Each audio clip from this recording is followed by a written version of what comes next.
Hola, bienvenidos al Ojo que te mira. Hoy les traemos una selección de relatos paranormales en donde los paramédicos y policías son los protagonistas. Les recomendamos apagar las luces y conectar sus audífonos. ¿Están preparados? Comencemos.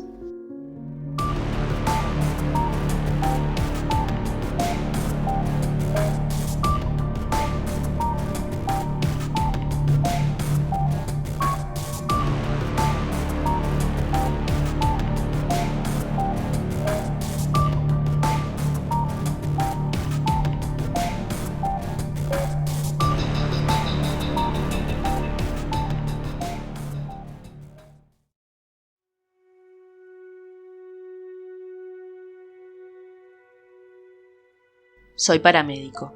Les voy a contar algo que nos pasó hace unos días. El solo recordarlo me llena de nostalgia y hasta se me eriza la piel. Resulta que esa noche estábamos por terminar nuestro turno.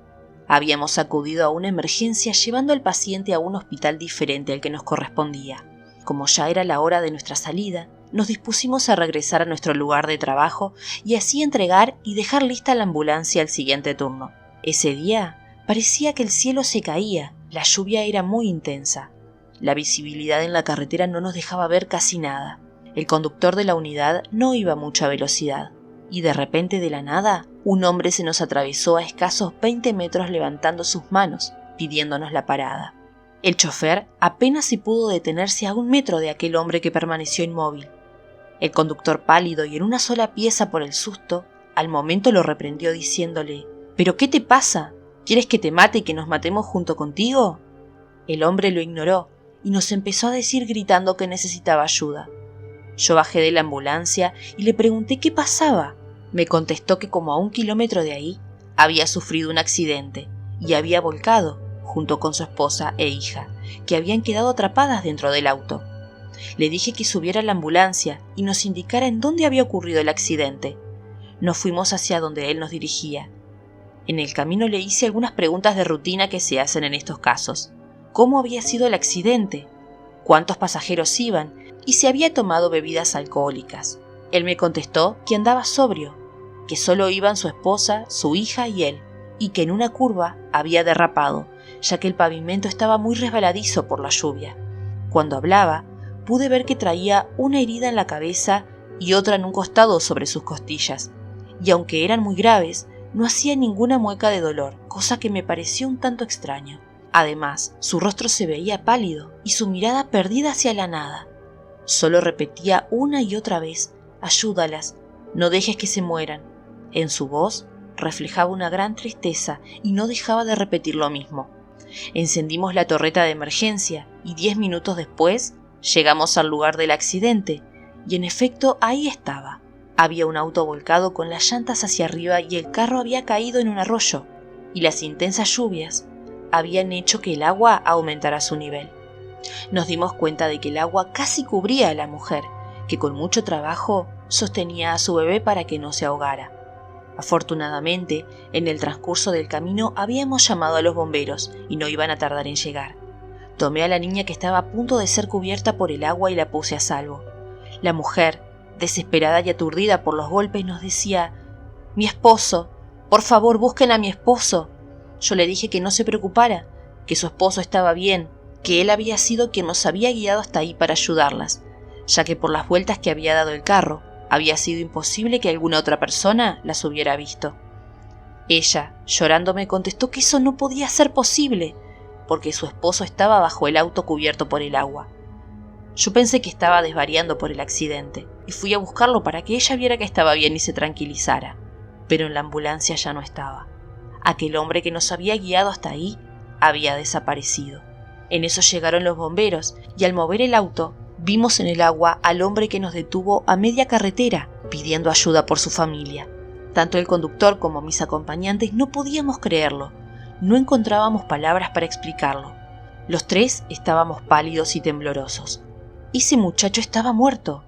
Tenía la misma herida en la cabeza y en su costado que yo había visto cuando había hablado con él en la ambulancia. Había muerto, pero de alguna manera regresó del más allá para salvar a su familia.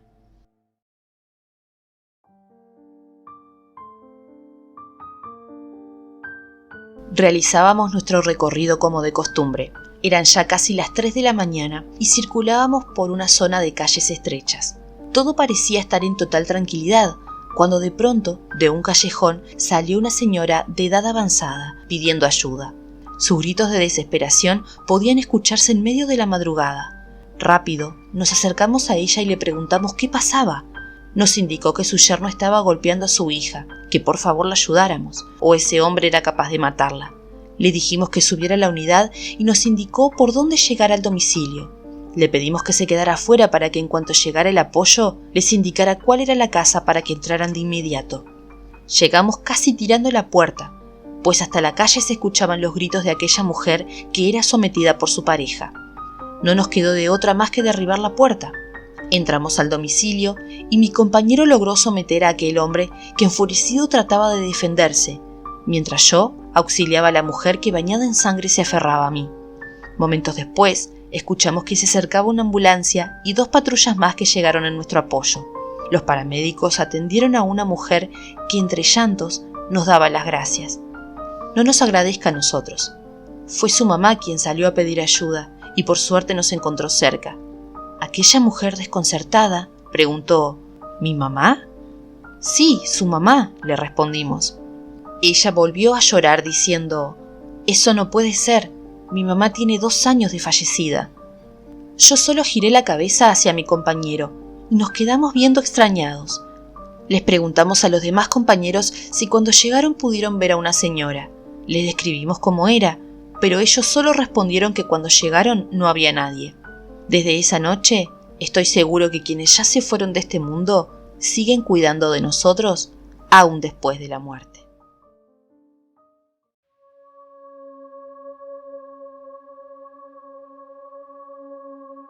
En la sala de emergencias de un hospital, entraron 2 paramédicos llevando a un anciano en una camilla. Pedían por un médico con rapidez. El anciano estaba infartado. Un médico acudió al llamado y junto a él llegaron 2 enfermeras. Mientras el doctor solicitaba una inyección de epinefrina y que cargara las paletas del desfibrilador, los jóvenes paramédicos cargaban al anciano de la camilla hacia una cama. Una enfermera le puso los electrodos del monitor cardíaco, mientras la otra le inyectaba epinefrina en el catéter que acababa de poner. La más capacitada de las enfermeras tomó las paletas del desfibrilador y después de avisar, le realizó la primera descarga. El doctor, que realizaba las compresiones torácicas, le tomó el pulso y dijo: «Nada, carguen de nuevo las paletas». Un paramédico, que solo tenía 25 años y que recién había enviudado, llevaba el anillo de su difunta esposa colgado en una cadena al cuello. Se dio cuenta de que se había soltado uno de los electrodos del monitor y se acercó para colocarlo nuevamente en el paciente. La enfermera no vio que colgaba la cadena del cuello del pobre hombre, así que le realizó la segunda descarga del desfibrilador al paciente sin darse cuenta que rozaba el anillo.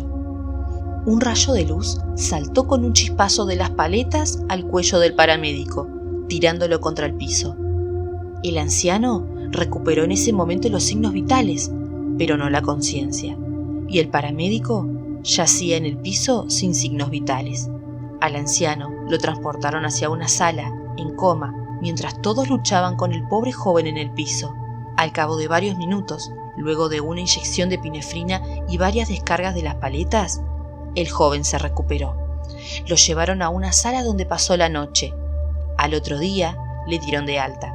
Se vistió y fue al espejo a lavarse la cara y peinarse para regresar a su casa. Pero, ¡oh sorpresa!, no reconoció la cara de 25 años que lo miraba desde el espejo.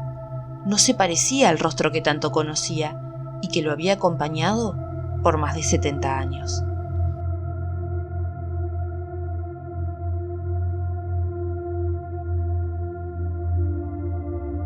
Todo comienza con un día de trabajo y una llamada de emergencia. Llegamos al lugar del accidente y al parecer ya no había sobrevivientes.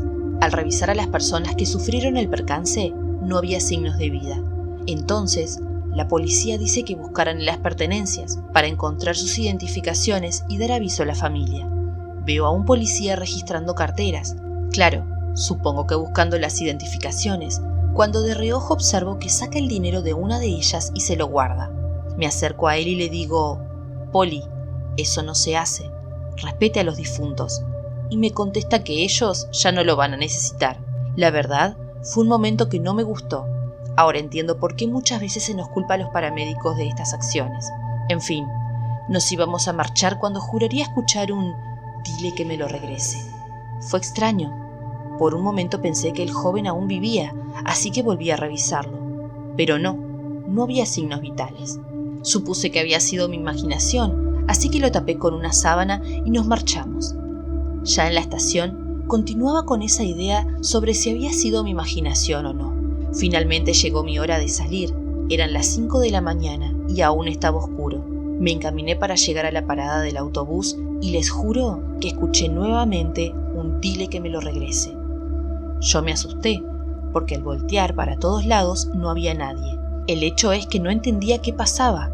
Ya llegando a casa y después de darme un baño, me fui a dormir. Y no llevaba mucho cuando empecé a soñar al chico del accidente, donde me pedía nuevamente que el policía le regresara un anillo.